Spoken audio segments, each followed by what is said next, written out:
Hi, you're on the Alice Reddit Stories channel. Subscribe to my channel as well as to my Facebook, the link is in the description. Enjoy watching. OOP, I cheated on my wife 3 years ago.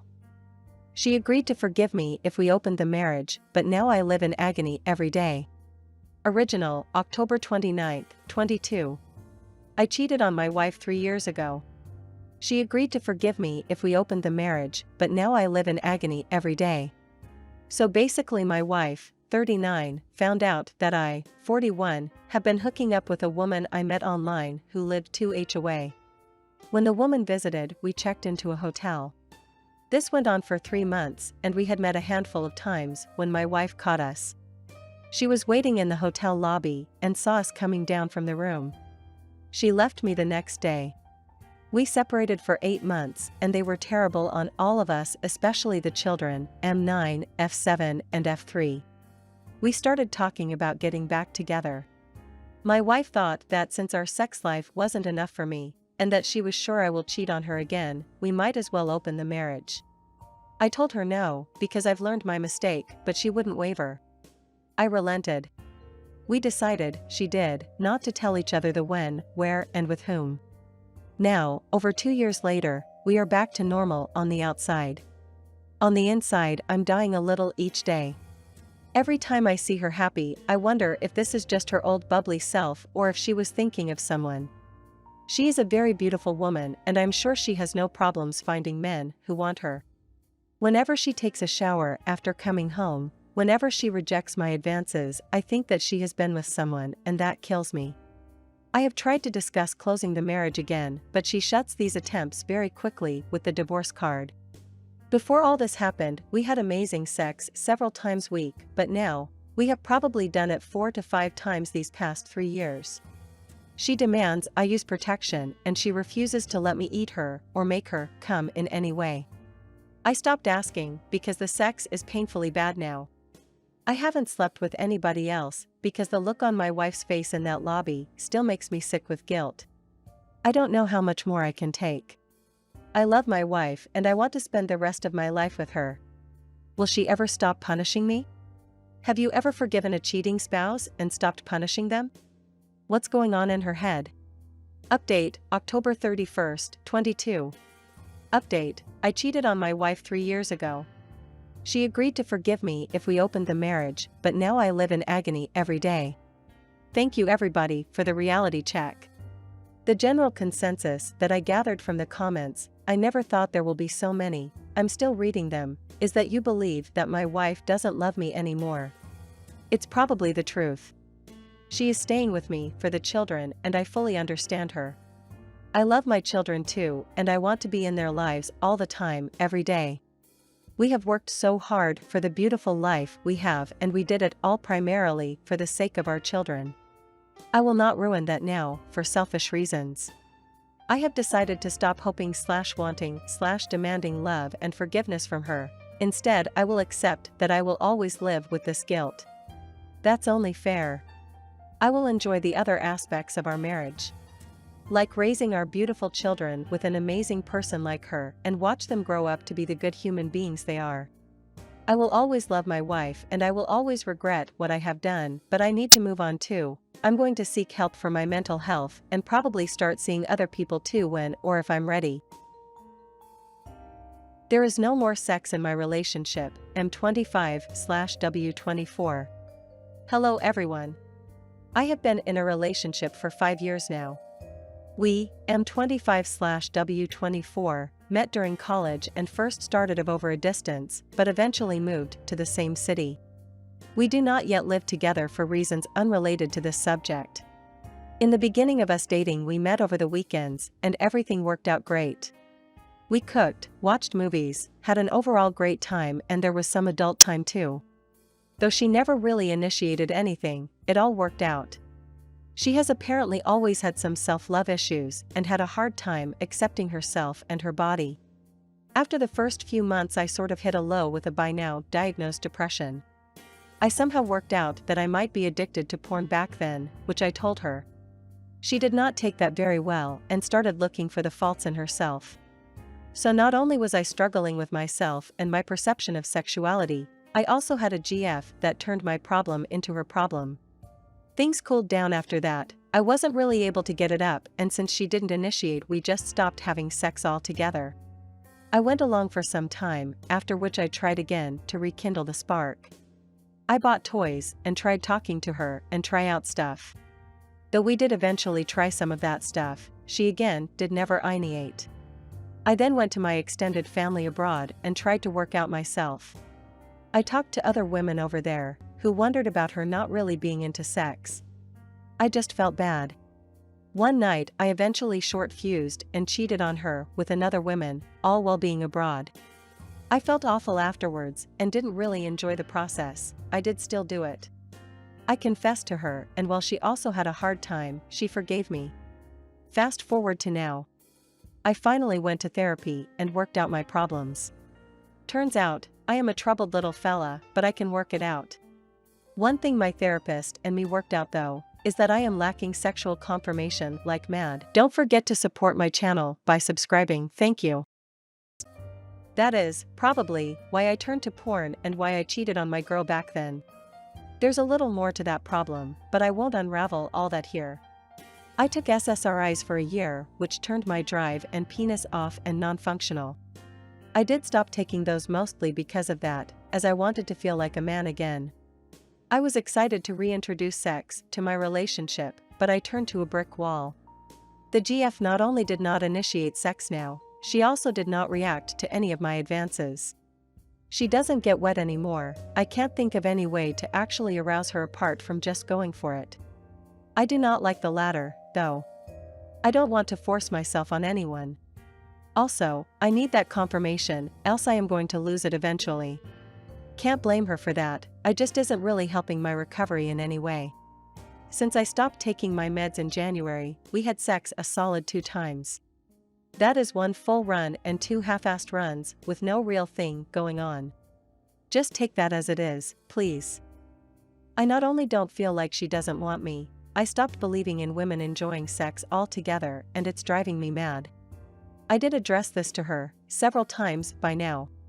I tried showing her ways to arouse me and told her what I am missing and what I like. She did not try any of those things. This is most likely her own mental health and mind blocking her, so I don't want to push her or anything. My therapist did ask me though where I see myself in 5 years, and if this relationship is really something I want to hold on to, and if we are really compatible if something like this is missing. I then again talked to her, after a Halloween party, and this time in tears. I am truly desperate.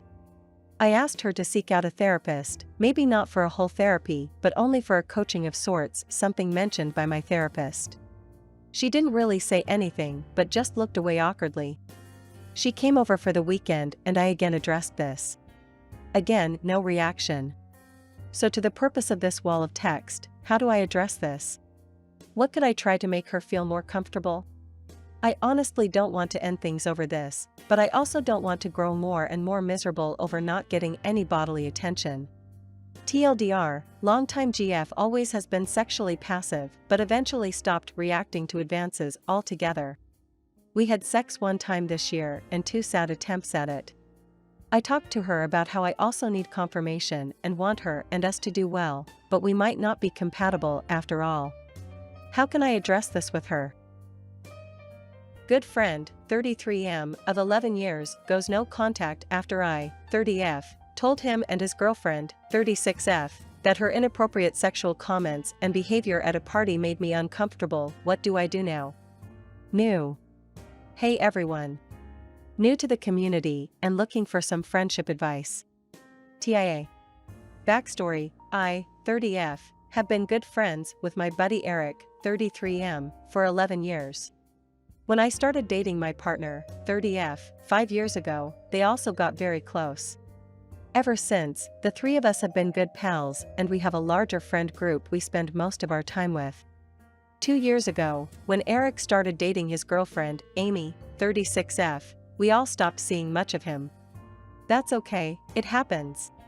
But we were all sad he wasn't around, and we couldn't get to know Amy. Later on, they started to join some group hangs, but all attempts to get to know Amy were not overly successful.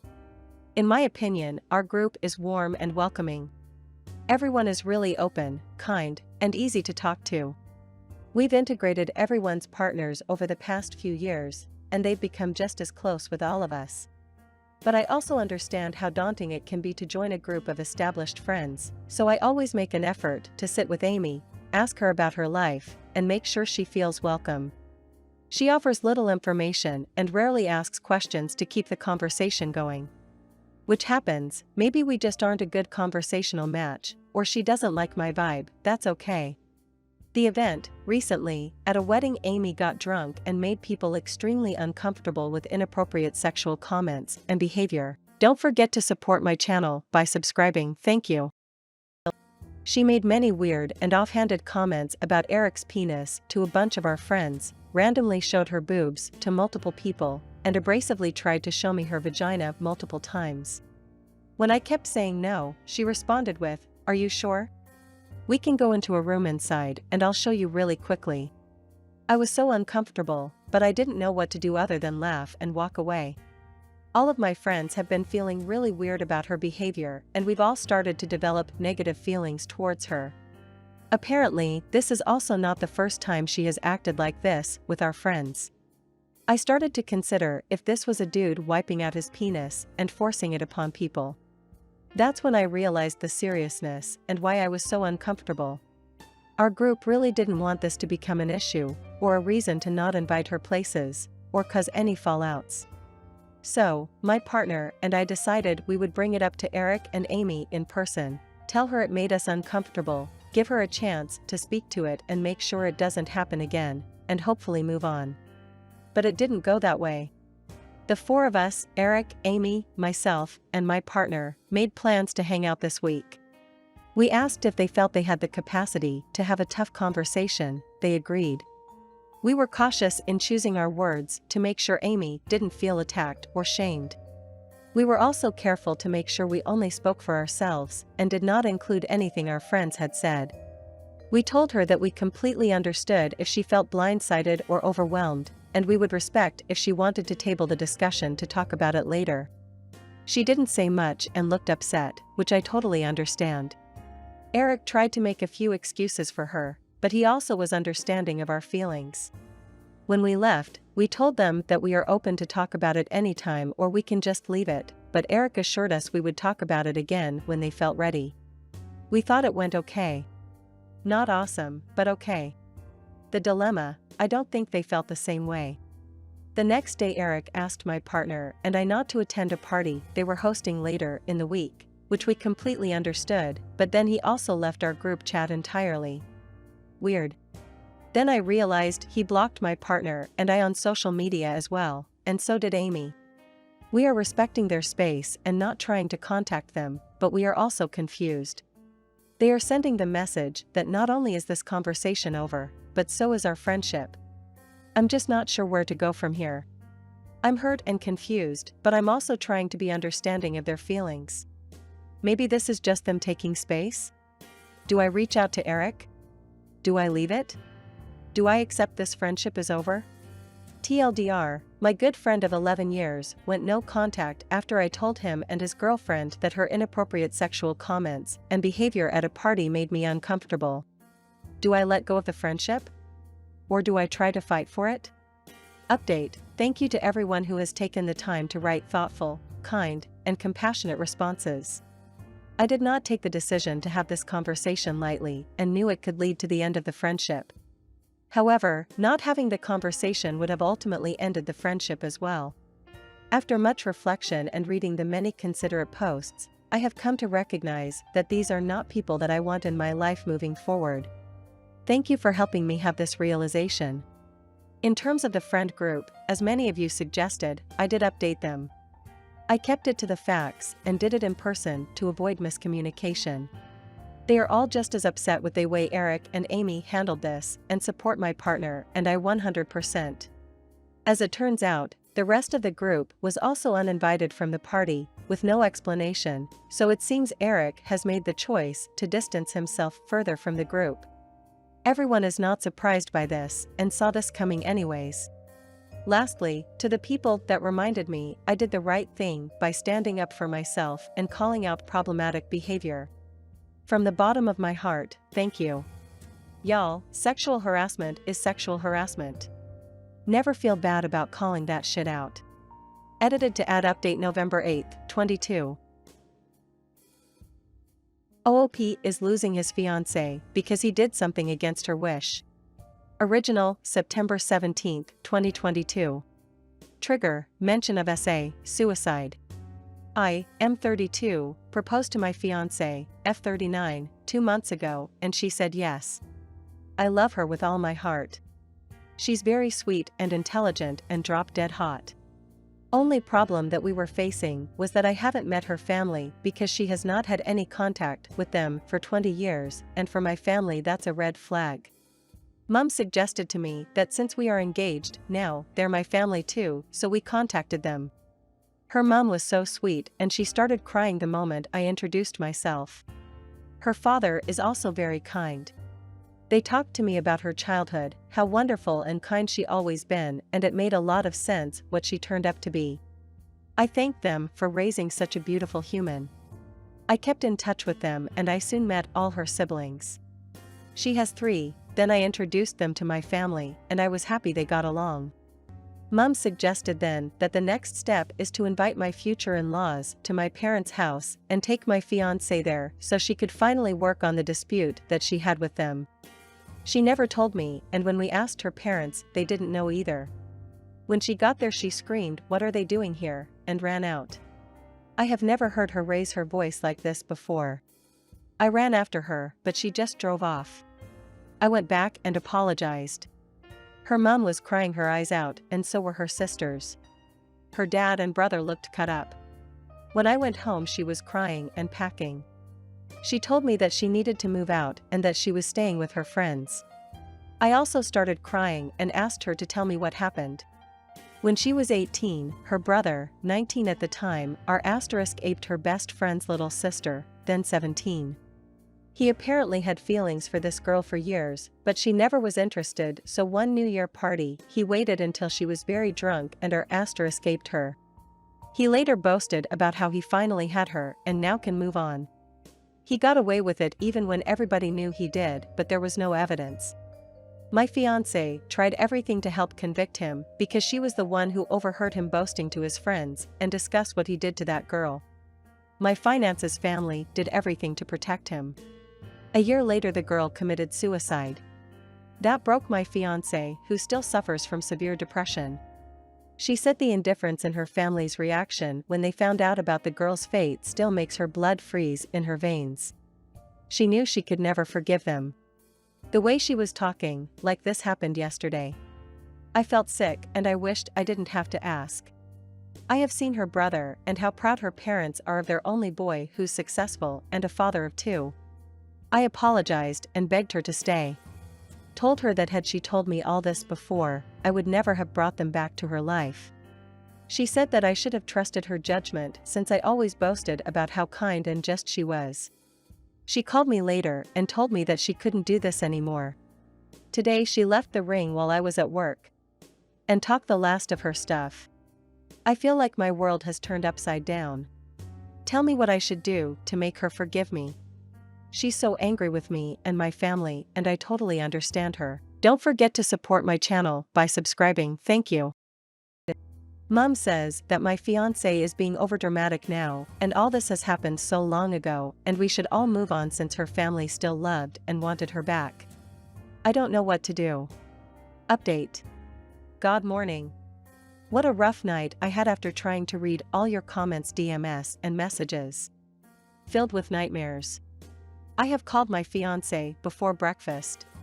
I told her that I love her more than she even knows, and that I know she loves me. That I never in a million years thought people who loved each other this much would break up. I apologized and promised to make it up to her for the rest of my life if she gave me a second chance. I told her we can move away from our families, and I promised her that it would be the 2 of us from now on. Nobody will have a say in how we live our lives but us. She was crying the whole time, and I must admit that I'm not a crier myself, but I haven't stopped crying since yesterday. I hope she gives me a new chance to make it up to her. Cheers. Update September 18, 2022. I hurt my fiancé and lost her trust. Update. I have a short update. I want to start by saying I've never experienced so much hate in my life before, like what I got on my post from yesterday. I'm not mad, however, I appreciate that you took my fiancé's, well, ex, party because she deserves all the love and support. I hurt her badly, and I can't even describe how much I regret my actions. The only thing I can say is that it was never intentionally done to hurt her. I thought I was doing something good. We are no longer together. She said that she couldn't come back from this and that she wanted to be alone now. I told her that I love her like I never loved anyone before. I have loved her for over 10 years. She said that she loved me too, but that she needed to do this on her own now. So we are done. I need a break now from everything, and especially from my family. I will never blame my wretched behaviors on anybody. I chose to do the wrong thing, nobody made me, but I still feel resentment towards everyone who helped me hurt my girl. I need to be alone now too. Thank you again. Ciao. Update. Trigger, abortion.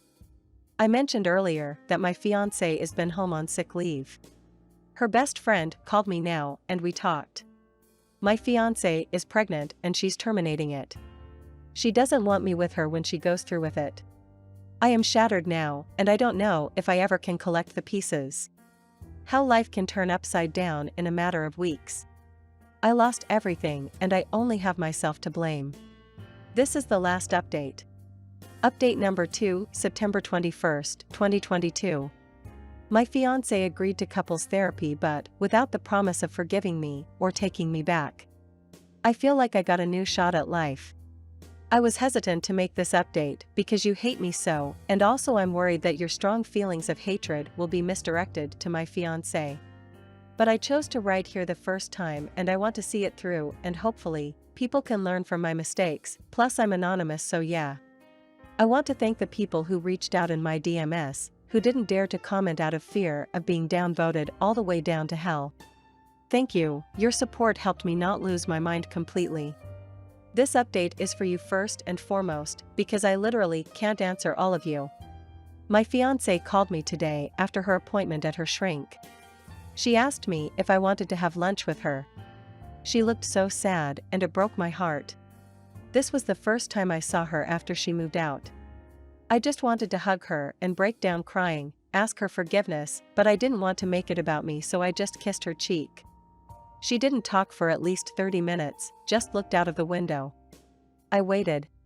She then told me that it didn't matter that I didn't hurt her intentionally, I just did. I agreed.